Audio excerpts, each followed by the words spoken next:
A matchup I cannot wait for. It's the finale and the nightcap of the 4 games that we have on the opening day of the Sweet 16 on Thursday. It's the best offense in the country. That would be Illinois into its first Sweet 16 since 2005 against the best defense in the country. That would be Iowa State. 2-3 matchup in the East region inside TD Garden in Beantown on Thursday. It's now a 2.5-point spread in favor of the Cyclones. That over-under, 145.5. So, Donnie, on one side, again, for Illinois, best offense in the land. On the other side, best defense in the land for Iowa State. What do you think wins out? Look, a famous group once said this, Ben. Let me get my pitch right here. One-on-one, I want to play that game tonight. That's Hall & Oates. And say, why is he singing Hall & Oates early on a Monday morning? Number 1 in offensive efficiency, Illinois.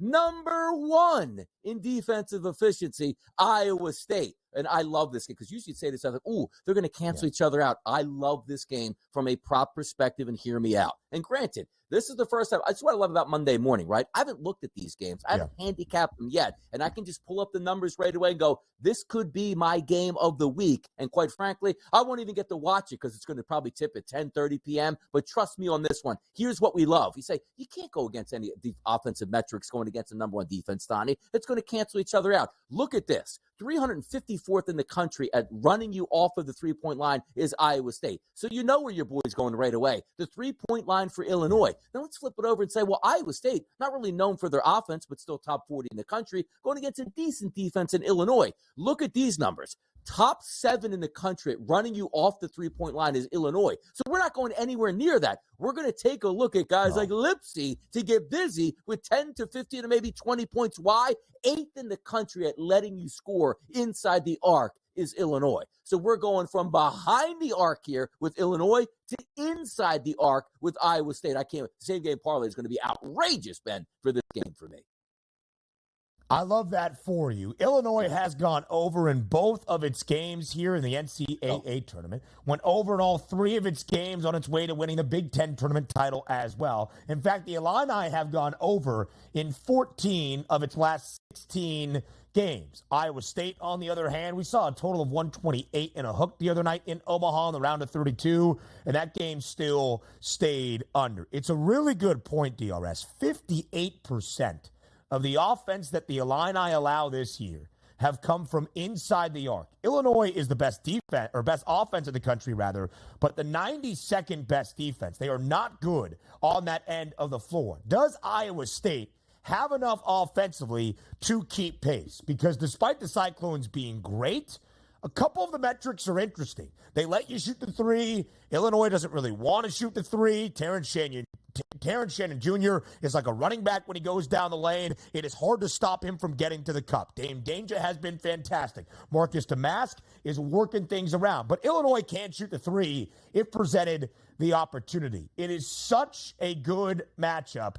I tend to think offense wins out, but we will see because defensive numbers at this stage start to carry a little bit more weight. Those are the 4 games that we have on the Sweet 16 on a Thursday night. Now we go to the games on Friday. When you look at the Midwest region, DRS, Purdue, Gonzaga, Tennessee, Creighton, as good of a regional semifinal slate as you will find in any portion of the bracket in any year in the Big Dance.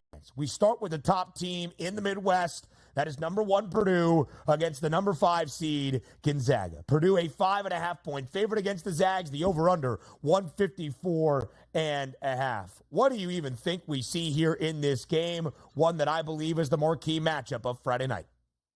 It's such a great game. It really is. And it's one of those where you're looking at the numbers where both of these teams can really score and are ultra efficient here as it plays out. You look at the effective field goal percentages also, Ben, 7th in the country for Gonzaga and 13th in the country in Purdue. It means they can stroke the 3-point shot. Now, you look at Purdue, and we talked about teams that enter into the tournament. And for myself, hey, you know what? Maybe I don't want to lean on teams that require the 3-point shot. So usually you say to yourself, well, Donnie, Purdue, number 1 in the country, 41%. If they don't shoot that number, they can't win. They don't rely on it, though, Ben. 240th in the country at firing away from 3-point range. So what that tells you is if the 3-pointer is open, they're going to knock it down, but not going to force it because why would you? With Zach down low. But getting a look at some of these early numbers in the week, it is a really good even matchup. The one thing I do like about Gonzaga, which is not typical when you think about a guy like Zach Edey patrolling the paint for you here, 11th in the country at point distribution at scoring inside of the arc is Gonzaga. And you flip that over at 65th in the country at letting you score on the defensive end down low is Purdue. But I love this. If you're looking at, let's just say, Ben, pace of play, it's not going to be all that fast. The execution is going to be elite because two teams that can really shoot the three-point shot, but neither team relies on it, which again gets back to that. If it's open, they'll make it and knock it down, but nobody's just forcing three-point shots because, oh, that's what we do on offense here. I love this game, and I can't wait to watch it play out. You're right. Maybe the game of next weekend is going to be Gonzaga-Purdue.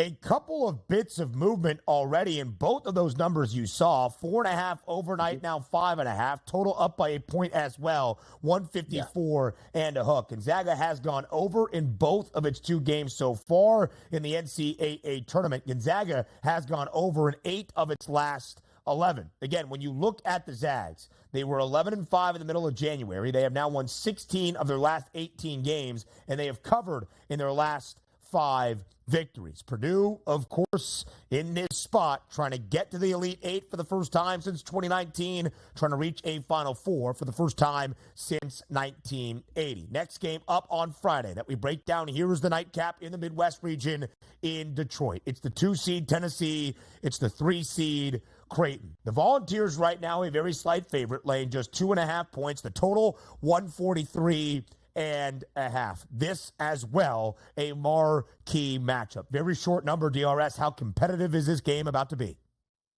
It is going to be very competitive here. Now, me, as a cheering aspect of it here, I do want Creighton because I have a future on Creighton, but from a perspective of what I think is going to take place, I can't wait to watch this play out, number one, because you have Tennessee, who's a very good defensive team at the three-point line, holding their opponents to only 31%. But again, I'm looking behind the arc at Creighton because you know me. Styles make fights, and this has worked very well here throughout the conference tournaments and also March Madness. You look at Creighton on offense from a perspective of shooting behind the arc. Very good, 37% as a team. But take a look at this. 7th in the country at close to 50% of their shots, Ben, coming from three-point range. Again, why is that important? Don, he just told me that Tennessee plays great defense behind the arc, but they let you shoot the three-point shot. From my angle for this game, certainly is going to be Creighton from behind the arc, firing away against Tennessee. And usually say, that doesn't make any sense here. They're a top 3 efficient defense. Why would you do anything with the offense from Creighton? Because, again, styles make fights. If I don't think that we're going to be able to score in the paint, because you take a look at Tennessee, very tough to deal with, Ben.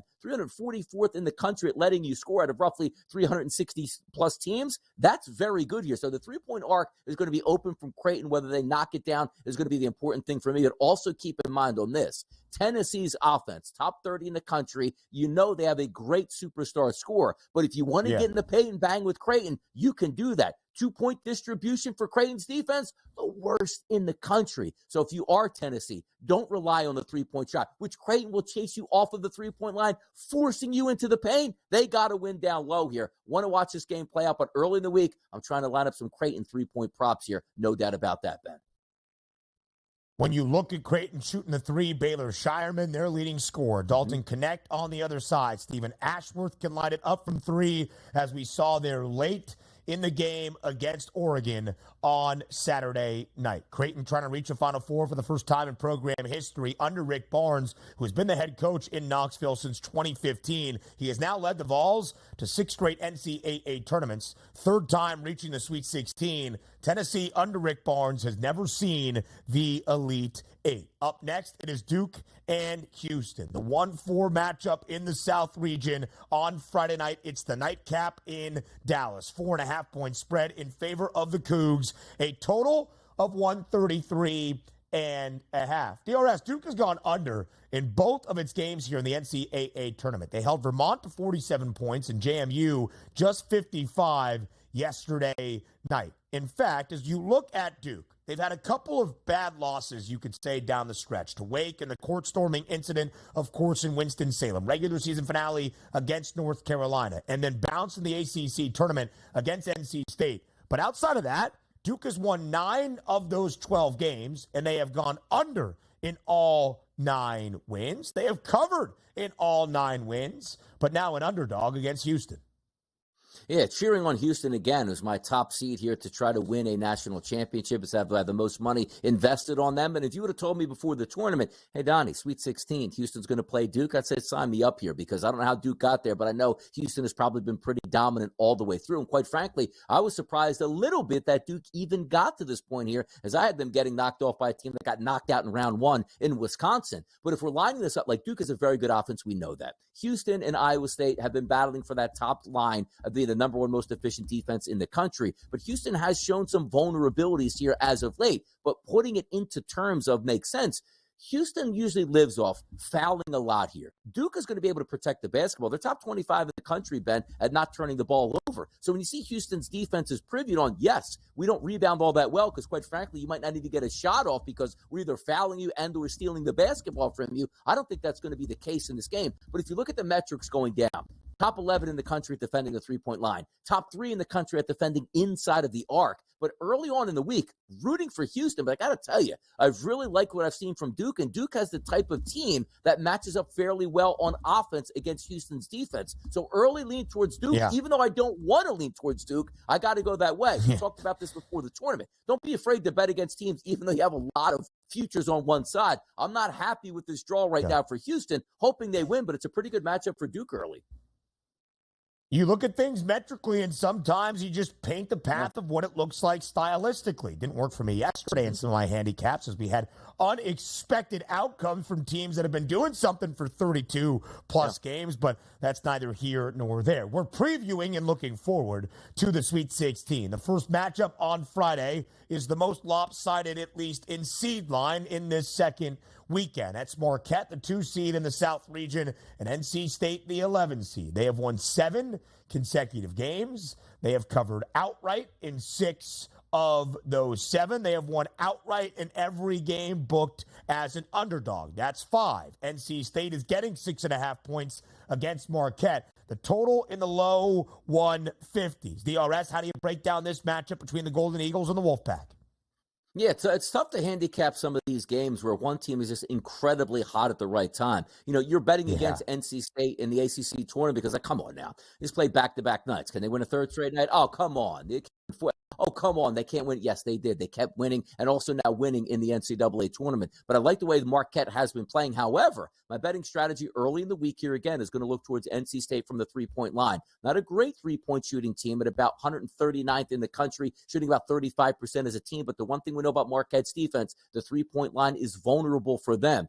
338th in the country, letting you fire away from three-point range. That's my angle in this one. I do think Marquette's the better team, but we're not betting better team right now. You're betting the team that's playing the best at the end of the regular season. It's hard to argue. That's not NC State then.